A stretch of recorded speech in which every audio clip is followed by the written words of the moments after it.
Hello everyone, this is Sir Shayan with you and welcome to my channel.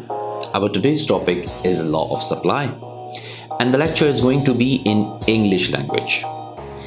To understand law of supply, you have to stay with me for next 20 minutes and I'm sure after watching this video, you don't have to go to any other teacher to understand the same topic, law of supply. If you want to watch the same lecture in Urdu language, just click on this link. This link will lead you to my Urdu language video of the same topic, law of supply. But to understand this topic, we have to go to our studios. So here we go.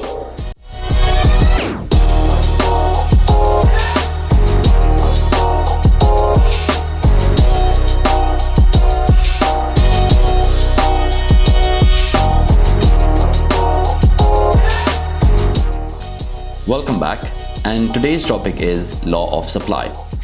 What are we going to cover today? Here, these are the lesson objectives. First, we will study basic concept of supply, assumptions of law of supply itself. We will also study supply table, supply terminologies, and why is supply curve an upward sloping curve. This is what we are going to cover today. To understand supply law, you must understand that in a market, there are always two parties, buyer and a seller. In supply law, we will only discuss seller's perspective. We have no concern with buyer side. Everything we are going to discuss is about seller side. Are you getting my point? Okay. In demand as well, I explained you one thing, that when can we declare something a demand in economics terminology? In supply, when do we declare something a supply? There are two conditions which must be met. Number one, willingness to supply. Supplier should have willingness to supply a product. And second thing is ability to produce. Ability to produce according to the market need, according to the market demand. If the supplier has an ability to produce, or if he is not a producer, he must be able to make the things available in the market according to the demand in the market. If these two conditions are met, then something can be declared as supply in economics. Clear? Moving on. Okay, now what are the assumptions of supply curve, which are actually called ceteris paribus of supply curve? What are those? These are all the assumptions of supply curve. These are actually the ceteris paribus also, and these are the non-price determinants as well. Okay, the income of the buyer and the seller remains unchanged. Fine, we have to assume all these things. Tastes and preferences of the buyer remain unchanged. This is very important. Sometimes the students ask me that, sir, how is it possible if the price of any commodity is increasing, its supply is also increasing? What if the buyer doesn't buy? That makes sense. Yes, in normal life it happens. If the price goes up, buyer doesn't buy the things or the quantity demand comes down. But keep in your mind that we are not discussing anything about the buyer side. We are discussing everything about the supplier side. And to prove supply law, we have to assume that there is a demand in the market. Whatever the product is produced, the number of units are produced, exactly the same, there is a demand there in the market. So whatever is produced, that will be sold out. That is the assumption of supply law. Okay, cost of all factors of production does not change. Yes, the time period is actually short time period because there is a long-term supply curve and so on. We are not going to discuss at the moment. That will be discussed in macro.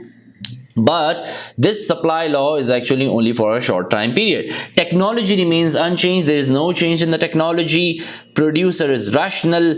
Natural factors remain stable. Like there is no disaster, no tsunami or something else. And government rules and regulations. Yes, no extra tax or subsidies given by the government. So the rules and regulations of the government remain unchanged or fixed. And there is no other competitor in the market, or maybe the competitors who are there did not make any change to their product or the prices or the cost of production, anything. So there is no change at competitor side as well. These are all the assumptions that you have to fix, and you have to consider that they are all fixed. There is no change in any of the non-price determinant here. Then you will be able to draw a supply curve. Let's move on.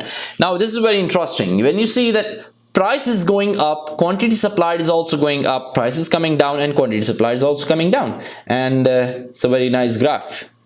See, price is going up, quantity supplied is also going up, and that is a supply curve. So now you see here, the price is going up and the quantity supplied is also going up.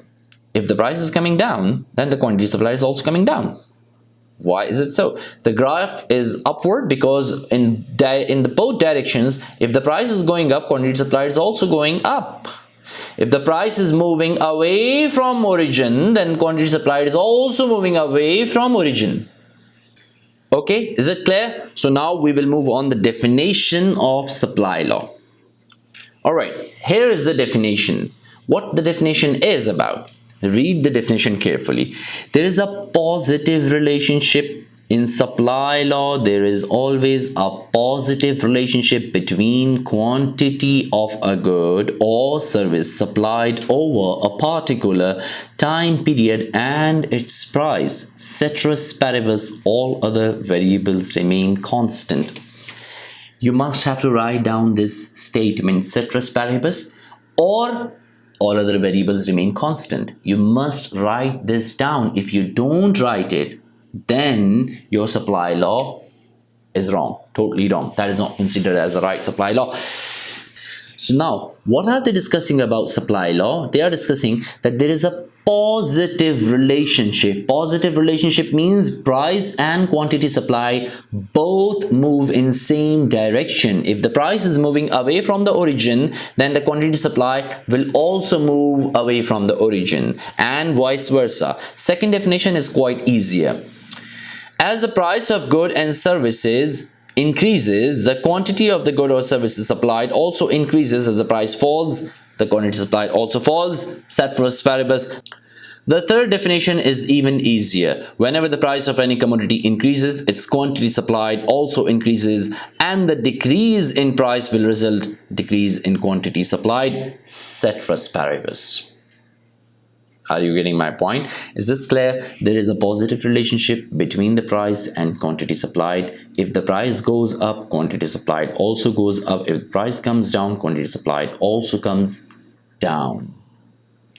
Clear? Law of supply is clear. Ceteris paribus. Clear? Okay, moving on. Let's draw the supply curve. Before we draw the supply curve, you must understand what is called quantity supplied. Keep it in your mind. Supply is totally different from quantity supplied. Both of these things are different. Now, quantity supplied is actually the quantity which is supplied, the number of units which are supplied at a specific price. For example, $20. At $20, how many number of units are supplied? That is called quantity supplied. So those number of units which are 50, that is the quantity supplied. And whole scenario is actually the supply scenario. You will understand with the passage of time. So the quantity supplied of any good is the amount that seller are willing and able to sell at that price. Willing and able to sell at that price. That is called quantity supplied. What is called a supply schedule? Please. There is a misconception between supply schedule and supply graph or curve. Supply schedule looks like this. You see there? Two columns. In one column they have taken price, and another column they have taken quantity supplied. This is called supply schedule. Please, when the question comes in exam and they ask you to draw a supply schedule, you are not supposed to be drawing a graph there. The graph of supply is actually called supply curve. This is called supply schedule. And one more thing. If you observe, numbers are increasing in both columns in the same direction. Price from 5, 10, 15, 20, 25. So quantity supplied is also increasing. If you write wrong numbers, then your supply schedule is wrong. So if you see the quantity supply numbers are also increasing from 100, 150, 200 and so on. So they both are moving in the same directions. Numbers are increasing, and if they come up, they are decreasing. Are you getting my point? So supply schedule is clear. Okay. Now, There is a question which comes in exam, why is supply curve an upward sloping curve? These words and terminologies are a little bit confusing for students. Number one, supply curve, but you didn't see any curve in supply. Okay, supply graph is actually called a supply curve. Did you see the line going up? That is called a supply curve. No need to be confused. Okay. Second thing is upward sloping. Yes, it's going up and it is called an upward sloping curve. Why is it upward sloping? The reason is very simple. I have written it here in the easiest words possible. When the market price rises, the product becomes more profitable for supplier. He gets motivated, okay, and increases the supply in market. Quantity supply keep increasing parallel to the price. Both price and quantity supplied, QTS, are directly proportional to each other. So that is the reason it is upward sloping curve, because both price and quantity supplied are moving in the same direction, and we are discussing only supplier side perspective. We are not discussing anything about buyer side. Okay, so let's wrap up. What did we cover today? The first thing which you see here is the law of supply states that the price increases, more goods will be supplied by the firm. As price decreases, less of the goods will be supplied. Yes, we know. Both price and quantity supplied are directly proportional to each other. That's why the supply curve is upward sloping curve. This can also be considered as an answer of the previous question.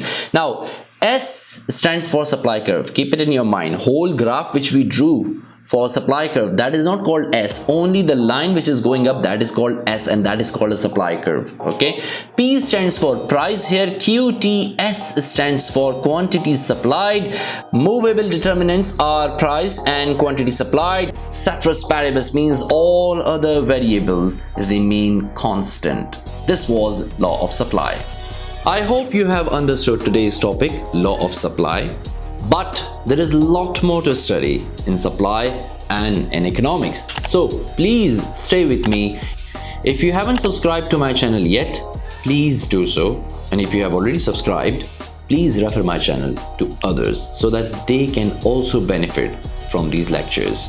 Thank you so much for watching.